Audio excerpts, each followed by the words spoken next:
रोज बनाए खाकर अपने भाग्य को कोसे। रात को ही चुपचाप सो जाए लकड़ी का गड्ढा लेकर एक दिन रही थी अपने घर को आ रास्ते में एक मंदिर देखा।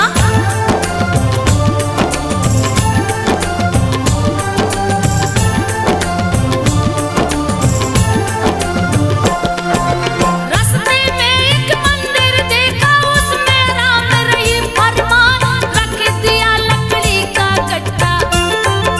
घुस गई मंदिर में जाए उसमें माँ की मूरत देखी।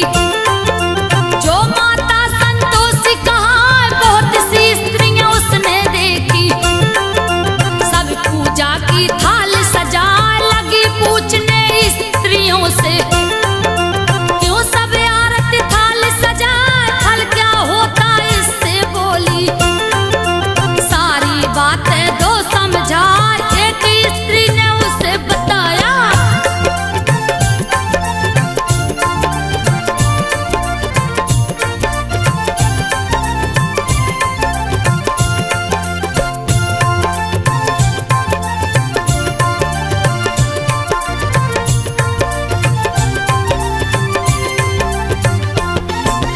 एक स्त्री ने उसे बताया सारी बात रही समझा। माता संतोषी का व्रत है उनको पूजने हम सब आए। माता जी को जो भी पूजता अन्य धन से घर भर जाए दूर हो जाती है निर्धनता। परिवार सुख शांति पाए जीवन में सुख शांति आती। मनवांछित फल सब पा जाए सदा सुहागन औरत रहती। कन्या मन के योग्य वर पाए सुख संपन्न हो जाते प्राणी।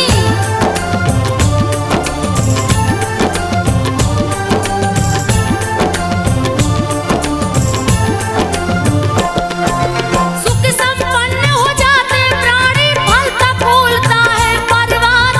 निसंतान को लड़का होता खुश होता संतान को पाए परदेसी घर वापस आता। जिस पर माता होती सहाय जीत हो जाती कहीं भी रण में। सारा मुकदमा खत्म हो जाए घर का कलह नष्ट हो जाता। धन संपत्ति देती बढ़ाए संतोषी संतोष है देती। मनोकामना पूर्ण हो जाए सभी स्त्रियां उसे बताई।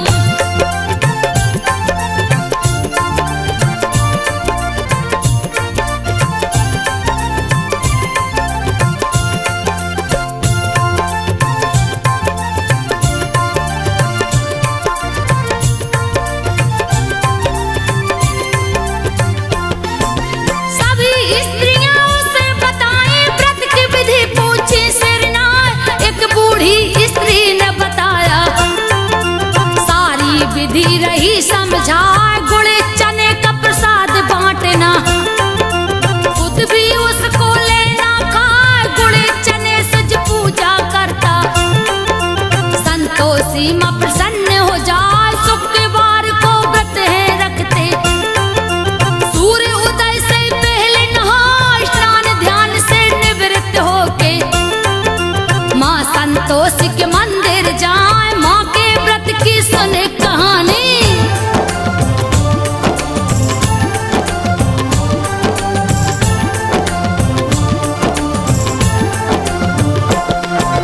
माँ के व्रत की सुनो कहानी। जा मंदिर में ध्यान लगा मंदिर में यदि जा न सको तो घर में लो मूर्ति बनवाए। मूर्ति भी घर नहीं बने तो उनका फोटो लो मंगवाए। मंदिर छोटा घर में बनाकर माता की पूजा की जाए। खट्टी चीज को खाना नहीं है परिवार भी कोई न खाए। पूछ लिया माता के व्रत को सुन के विधि गई हर साल करूंगी व्रत संतोषी माँ का।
बातें दो बतला, यही तो तेरी बहू है बेटा।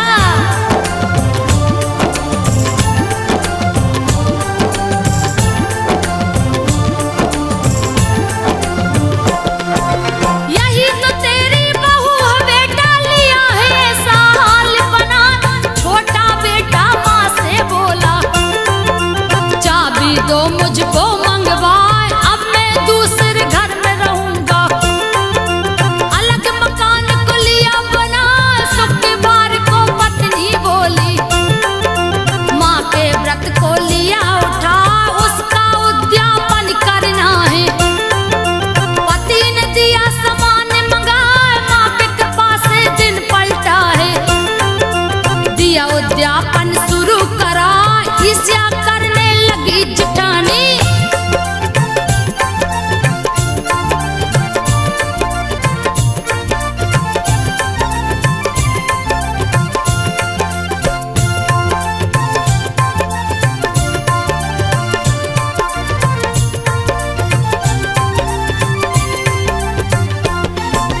ईर्ष्या करने लगी जिठानी, बच्चों को है रही समझा।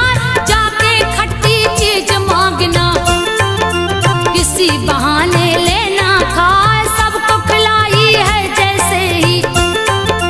बच्चों ने दिया मुँह को फुला, नहीं दिया है उसने खटाई। पैसे को दे दिया है जाए, पैसा लेकर खरीद खटाई। सभी ने लिया है मुँह से लगा, उसके पति को पकड़ ले गए। राजा के सिपाही आए, माता का व्रत भंग हो गया।